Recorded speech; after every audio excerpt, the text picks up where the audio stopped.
ஏங்க சம்மந்தி அம்மா கிட்ட ஒரு வார்த்தை பேசுங்க, போன போடுங்க.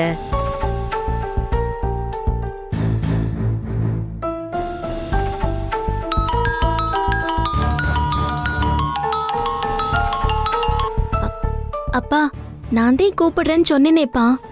இல்லம்மா ஆனந்தி, நேரம் ஆச்சுன்னு தான் உங்க அத்தை வீட்டில் இருக்காங்கன்னு தானே சொன்னேன். ஆமாப்பா, வீட்டில் தான் இருக்காக, தலைவலிக்குதுன்னு சொல்லிட்டு இருந்தாக. போய் பார்த்தா ரூமில் தூங்கிட்டாகப்பா. இப்பதானே போனாக, அதுக்குள்ளேயே அசந்து தூங்கிருப்பாகன்னு நான் எழுப்பியும் பார்த்தேன். ஐயோ, ஏமா தூங்குறவங்கள எழுப்புற? நீங்க தான் பொறுக்காம அதுக்குள்ள போன் பண்றீங்களே, இப்படி பண்ணுவியன்னு தெரிஞ்சதே எழுப்புன. ஏம்மா? மாத்திரை போட்டு படுத்திருப்பாக போல இருக்கு. நல்லா தூங்கிட்டாகப்பா, எழுப்பியும் அசையவே இல்லை. சரிம்மா, தூங்குறவங்கள தொந்தரவு பண்ண வேணாம்.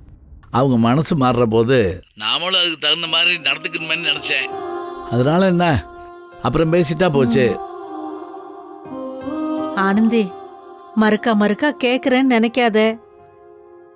நெசமாவே உன் மாமியாரு உன்னைய நல்லா பாத்துக்கிறாங்கல்ல, சந்தோஷமா இருக்கல்ல அத்தா? அம்மா, அதுல என்னம்மா சந்தேகம்?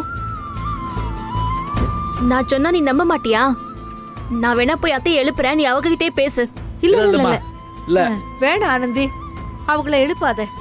அப்புறம் என்ன, கோகில் அக்காவோட அத்தை மாமா நேர்ல பாத்துட்டு வந்து சொல்லியும் நீங்க நம்ப மாட்டேங்கிறீங்களே. நம்புறம்மா. கொடுக்கூடாத சோதனைய கடவுள் உனக்கு கொடுத்துட்டானே. ஆனா அதை கூட பெருசா நினைக்காதபடி உன்னை புரிஞ்சு ஏத்துக்கிட்ட குடும்பத்தையும் கொடுத்துட்டானேம்மா. அதான் உன் நல்ல மனசுக்கு கடவுள் கொடுத்த கருணை. நீ சந்தோஷமா இருந்தா போதும் அத்தா, வேற ஒன்றும் எங்களுக்கு வேணாம். வச்சிருவாத்தா? சரிங்கப்பா. சரிம்மா, சரி.